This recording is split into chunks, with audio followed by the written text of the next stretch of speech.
It's my feel-good breakfast show.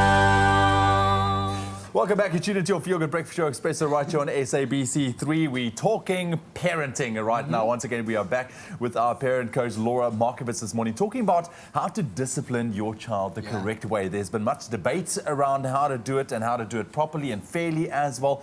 But we're getting some guidelines from the experts this morning. Laura, thank you very much for joining us this morning. Thank you. Good to be here. Hey. Obviously a touchy subject for any parent, Laura, and things have changed over time. But when thinking about discipline, why is it so important to think about how you discipline your children, especially in this day and age? Yeah, you know, as you say, things have changed. We're not meant to do what our parents did, or we are meant to do some of it. And then we're kind of left with, well, what am I meant to do? Am I allowed to just have these unruly children who absolutely have no sense of themselves or other people around them? And that's not the case. Okay. So it's good to be thinking about what we're doing with discipline so that we can have a bit of a game plan about how to go about doing things. And rather than getting kind of the quick fix, cooperative child in that moment, be thinking bigger picture about how we want our children to be learning and how we want them to be in the world. Absolutely. And that comes as part of discipline. And of course, I mean, disciplining styles, it varies from household to household. We know that. But ultimately, I think the most important question here is, how much emphasis or importance would you put on the fact that parents should be on the same page here? Because that often doesn't happen. Oh, wow. Yeah, I mean, exactly. It's extremely common. So the good news is we don't have to be cut and paste versions of each other. It's absolutely, we come with our own personalities, our own styles in life. That's absolutely fine.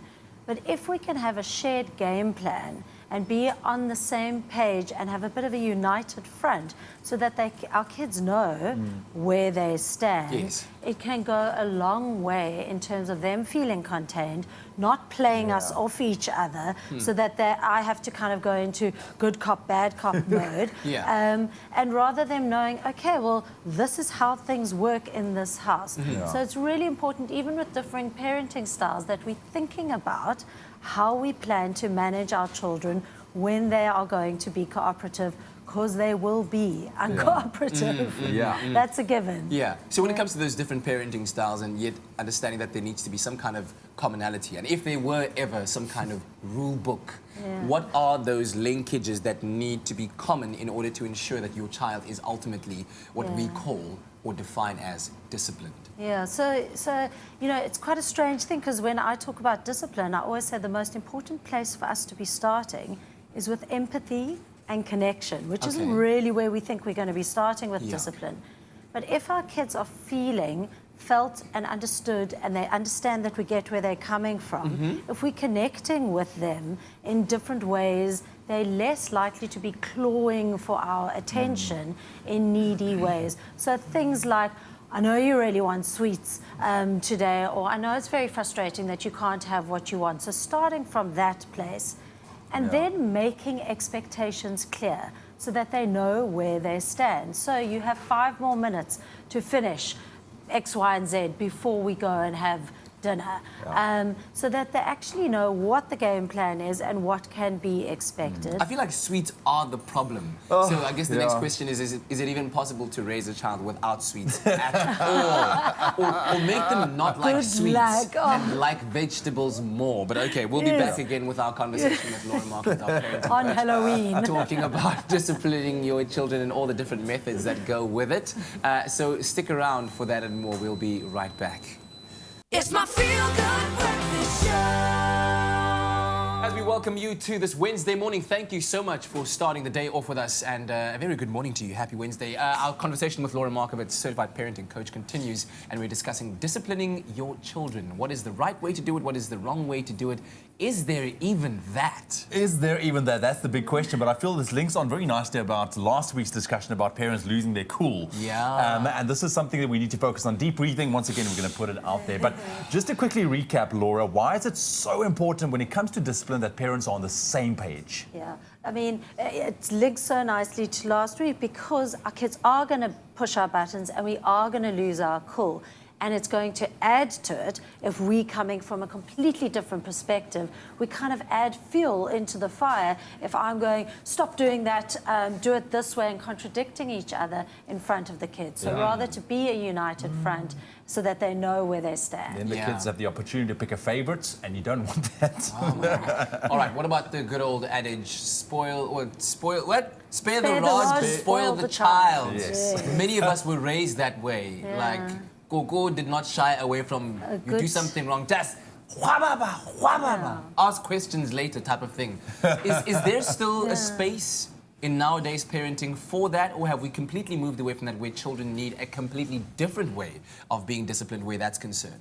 So legally, we've moved away from that. Yeah. There's been a recent case last year where actually the defense of reasonable chastisement no longer stands. Wow. So, but even more important than that, well, I mean, that's important, yes. but really to think about why we shouldn't be smacking our kids. And it's about thinking, well, what are we role modeling for them? We're saying, you know, don't hit your brother, don't sort things out like that. But hang on, when I get angry or when I feel you've done something wrong, I'm allowed to use physical force to do it. Okay. Yeah. And what often happens, as you say, ask questions later, is kids are cooperating in that moment, so it's effective. But long term, they're having to repress things, they're having to keep it in. There's often a lot of fear-based discipline. And yes, that is something we really do want to move away from. However, I think a lot of parents have felt very disempowered because they're, well, I'm not allowed to smack. Well, then what am I meant to do? Exactly. And this is my next question, because what do you do then if you feel that you need to do or need to discipline in a certain particular moment or something that has happened, or you need to add a consequence, but maybe the naughty corner is just not working? Yeah. So what Especially like in your favorite supermarket, there is no naughty corner. Yeah. So obviously it would be great to have the magic pill of discipline and this is how it works, but it is really a balanced approach of what we spoke a little bit about earlier, which is the empathy, connection stuff, the making expectations clear, this is what we need to do, checking in that the kids have actually heard, that they buy into this is what's going to happen, this is what we are doing. Positive reinforcement when they do cooperate, because we are so good at saying, stop it, don't, enough. So actually saying to them, well done, you know, that was great, how you really just came to the table like we discussed, and end of story. So that positive reinforcement. And then also giving them the space to get it right and recorrect in the moment. So yes, they will push our buttons, they will speak rudely to us, and they will say something, but in that moment to be able to go, hang on, you don't speak to me like that, do you think you can try it again? So that they get that opportunity to self-correct. But we still need consequences at the end of the day, but I say they are a last resort. And when we're thinking about consequences, it's very much thinking, what is fair, what is reasonable, what will I actually follow through on? So not the shoot yourself in the foot consequences of, if you do that, we will never go on holiday again, and you're not going to follow through on that. So really thinking about what will work. And you know, how we that sort of model is really something that happens no matter what the age of our kids are, but the kinds of consequences we use, I think, will differ on the age of our kids. Sure, Laura, I have a lot to learn. I'm just thinking about that instance. Let's say you're going, Dad, I want an ice cream. If you don't give me an ice cream, you're not my... You don't speak to me like that. I've heard, like, you're not my favorite anymore. What? Like, I'm not trying to be your favorite. I'm trying to be your father. I love that joke. I love that joke. Yeah. And I think that's important. I'm trying to be your father. Not your favorite. Yeah. Laura, thank you very much. Hopefully that you found that conversation enlightening. Of course, for more information on all kinds of guidelines where parenting is concerned, you can visit www.coachparents.co.za. Thanks, Laura. Thank you.